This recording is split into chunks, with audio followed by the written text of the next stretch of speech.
Hi and welcome back to another episode of the 8-Bit Retro Refix. And on this episode, it's his birthday. It's his second year birthday. It's Monday the 23rd of January 2003. We started on this at the start, back in the beginning, on 23rd of January 2001. Would you believe it? 2 years. Right, so what we're going to do first is we're going to have a look back over the year, a couple of things that I wanted to show you. We're going to have a look at some things that are coming up, and then we're going to do the giveaway results draw, if you like. So I've got all your names here.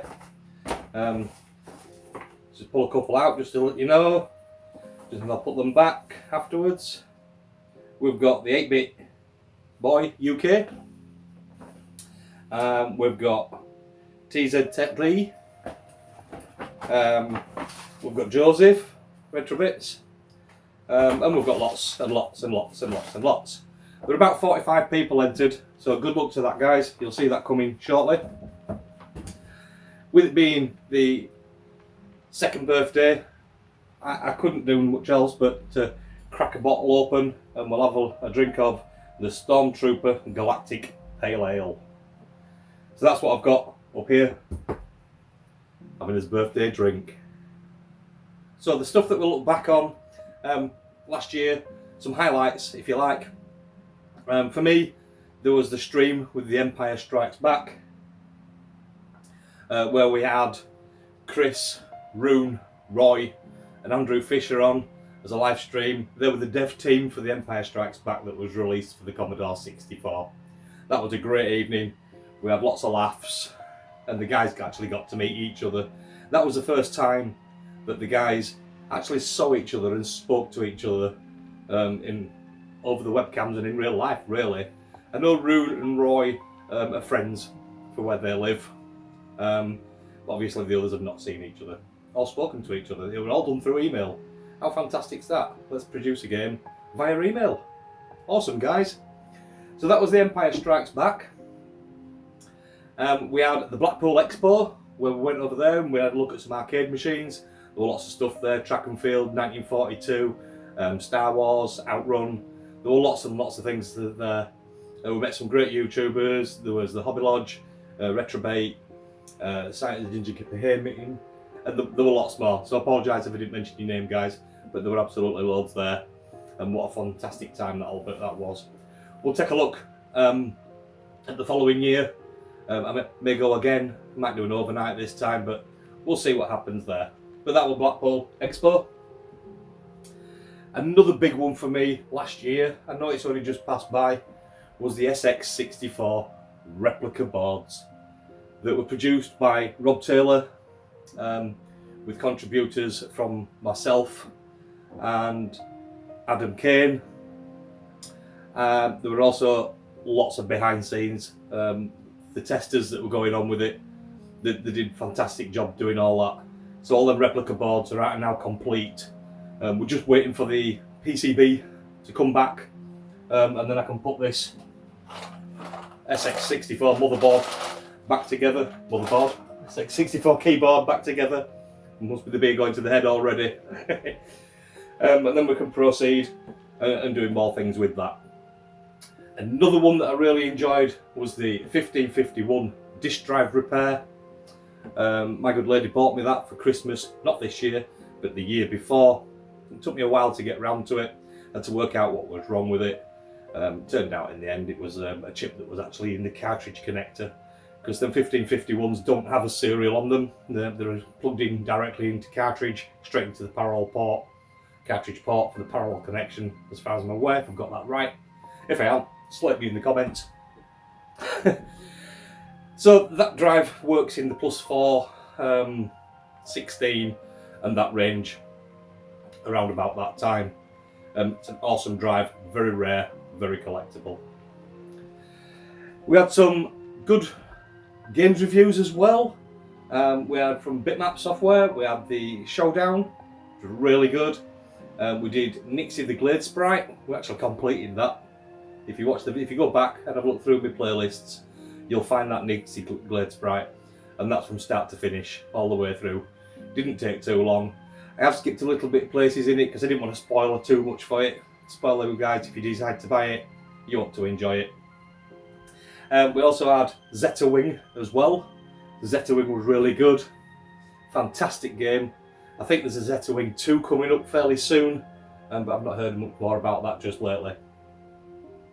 So that were the things that we did, or some of the things, just the tip of the iceberg of what we did last year. Absolutely loved it. Great. And let's make the third year even better. So what have we got coming up? We've got, firstly, coming up really soon, is the Doncaster Dome. It's the retro games market. That's on quite about 2, 3, possibly 4 times a year. I think it's more 3 times a year, where they set it all out. And the stalls are in there are great, the people are in there are great, the buzz that's in the area is great, everybody gets on with each other, we're talking about stuff, there's so much to talk about, you can never get out of the place. The last time I went there I picked up some goodies, a couple of Commodore 64s that were really cheap. I was told that they were broken underneath the counter, so I pulled a couple of these out. There was with some Spectrums as well, but I didn't pick the Spectrums up, I had too many of them at the time, so I just picked up a couple of the Commodore 64s. One of them faulted, it needed a PLA, if I remember rightly, and the other one fired up, couldn't fault it, working perfectly fine. So I don't know what was going on there when that was tested at their end, but you can see there's some really good goodies to be had. A few years ago, I'm kicking myself now, somebody offered me a CD32 there. There were no controller, no power supplies, no nothing. He said it was faulty, £100. And boy do I wish I'd have bought that at that time. I really do wish I'd have bought it. But I'd only gone with limited money at the time. I'd only just turned up and I wanted to see what else were around there. So that's Doncaster Dome. I'm going, I'll be there, you'll see me. I'll normally have my black t-shirt on with the 8-bit Retro Refix logo across the front of it. If you go to the Doncaster Dome and you see me there, give me a tap on the back and say hello. We've also got yet another dead black screened Commodore 64 to look at. That's coming up. Just flipping back a little bit at the Doncaster Dome, there will be people from Facebook group. They'll be coming. There is a couple of other YouTubers. So, like I said, there's a 64 with the black screen. Beer's got made with a black screen. Don't think it powers on, to be honest. I think I just plugged it in and fired it up, and it didn't do anything at all. So we're going to take a look into that and dig deep, and let's fix that one. We've also got the ST with the memory upgrade. I think it's only 512 at the moment, okay, but it has space in the top of the ST to give it another 512 meg of RAM, of RAM, to take it up to a 1 meg machine. So what to do with that? The 1581 disk drive replica that I did way back in June, part 1. Part 2 will be coming up on that one. What a pain that has been. I couldn't suss it. I worked it out. Well, I didn't work it out. I've lost my patience with it. I was just at a loss. My head wasn't going right. I was just trying different drives. Nothing would actually work. So I sent that off to a YouTuber called Captain Commodore, who built these 1581s before, for him to have a look over it. So when he's checked over it, he's found that the board that I'd built, perfectly fine. Nothing wrong with it at all. The ribbon cables were perfectly fine, the power supplies were perfectly fine. So what does it leave you? Yeah, I know what you're saying, the disk drive. Correct. The disk drive, I tried 5 different disk drives in that drive. Could I get any of them to work? Never. Not at all. But when it came back to me, I took a look at the disk drive and I think I found a fault on it, but I still need to look into that. So that'll come up in part 2. So that's the Commodore 1581 replica disk drive, part 2. Also, we've got the SX64 replica build kind of episode 4 coming up soon. That's to bring the audio back into line, and I'll show you how I did that. The audio is amplified within the CRT screen on the SX, and obviously we've taken the CRT screen out, so there's no longer any audio amplification from what's inside the unit. It does come out of the back, so if you plug it into a TV, you've got the sound, but we've got nothing within the unit, so it's standalone, and turning the volume up and down didn't work or anything like that. So episode 4 will cover some of that. So now we're up with the giveaway. Yeah! So the giveaway, we're going to draw it, and we're going to find out today who's the winner for the birthday giveaway draw. Don't forget that we had a little bit of a delay because YouTube doesn't show all the subscribers that you've got, it only shows you part of them. I think it showed me about 50%, so I could only get 50% of you guys, and that's why I had to do a bit of the legwork in Facebook just to show me the information so I can get you entered. But that's not going to happen again. We'll do it a different way next time. Whatever's left from this draw, what I will do is when we hit 1,000 subscribers on the channel, so don't think we're too far away, we're about 928 now, so we're not too far away, so I would guess probably in about a month, maybe just over a month, I will do an automatic draw. I will put nothing out, nothing at all.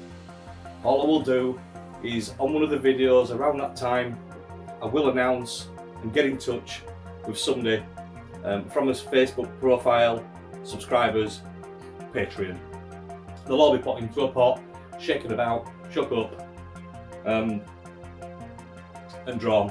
And whatever's left, the Commodore or the 48K Spectrum, will be given to them too. So you've got 2 chances at winning at this. So, without further ado, let's find out who's the winner of the 23rd of January 2023 second birthday prize winner. Drum roll, please. We'll dig deep. Check all these about. Lift them all up. Lift them back in. Just so you know it's all there. I'm going in. I'm going to pull them out now. I've got one. So, the winner of the giveaway, which is the Commodore 64, is Pedro. Yeah! Hence De Leon, if I've got that right. Apologies if I ain't got that right. Pedro, I'll get in touch through the Facebook group. Congratulations, pal. I shall be sending you this Commodore 64 before the end of the week. I will go through it and put it on diag test. I'll run a few games on it first for you. I'll let you know what motherboard type's in there. I'll let you know what SID type's in there. I'll let you know what VIC type's in there, so you've got a good rundown of exactly what's inside your Commodore 64. So you don't have to open it to have a look. So congratulations, Pedro, on winning the Commodore 64. Yeah! Have you heard that screaming for you? Yay! So that's it for the giveaway. Don't forget, when we hit 1,000 subscribers, now we know that the lucky winner of a 48K Spectrum, this will just get messaged at random pick, and you'll find out who gets this. And all I'll ask for you when you receive these is either leave me a Facebook picture that you've got it or playing on it, or some kind of support. So thank you very much, guys. We're going to resume back to his normal videos next week. I think that will be the Commodore 64, dead Commodore 64 next week. The week after, we'll see if I can get another video out on the Saturday, but obviously that's the 4th of February and we've got Doncaster Dome on the 5th. So I don't know whether I'll get a video out that weekend or not, but we'll just have to see. But until then, all I can say is goodbye. I'm going back to my beer. Thank you very much for watching, and we'll see you on the next episode. Bye!